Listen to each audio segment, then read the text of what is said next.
আসসালামু আলাইকুম। আজকে আমরা আলোচনা করব পিএইচ মিটার নিয়ে। পিএইচ মিটার মূলত সলিউশনের অ্যাসিডিটি অথবা অ্যালকালিনিটি মেজারমেন্ট করার জন্য ব্যবহার করা হয়। এইটা সলিউশনের হাইড্রোজেন আয়ন কনসেন্ট্রেশন মেজারমেন্টের মাধ্যমে পিএইচ এর ভ্যালুটা রিপ্রেজেন্ট করে।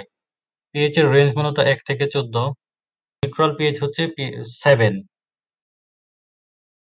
ফার্মাসিউটিক্যাল ল্যাবরেটরিতে মূলত ২ ধরনের পিএইচ মিটার ইউজ করা হয়। একটা হচ্ছে বেঞ্চটপ আর একটা হচ্ছে হ্যান্ডহেল্ড। পিএইচ মিটারের মূলত ২ টা ইউনিটে ভাগ করা যায়। এক হচ্ছে ইলেকট্রোড আর একটা হচ্ছে ইম্পিডেন্স ইউনিট অথবা main unit.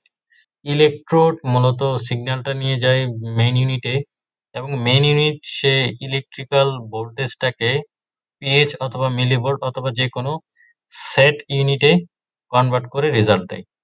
PH electrode different functional unit নিয়ে গঠিত। এই ইলেকট্রোডের ভেতরে রেফারেন্স সেন্সর আছে যেটা 3 মোলার পটাশিয়াম ক্লোরাইড সলিউশনে ডোবানো থাকে।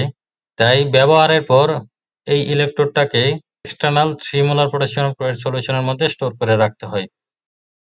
পিএইচ মিটার মূলত কিভাবে কাজ করে? যখন ইলেকট্রোড কোনো একটা সলিউশনে পিএইচ মেজারমেন্ট করার জন্য ডুবানো হয়, তখন হাইড্রোজেন আয়নগুলো হচ্ছে তার গ্লাস মেমব্রেনের চারপাশে অ্যাকুমুলেট হয়।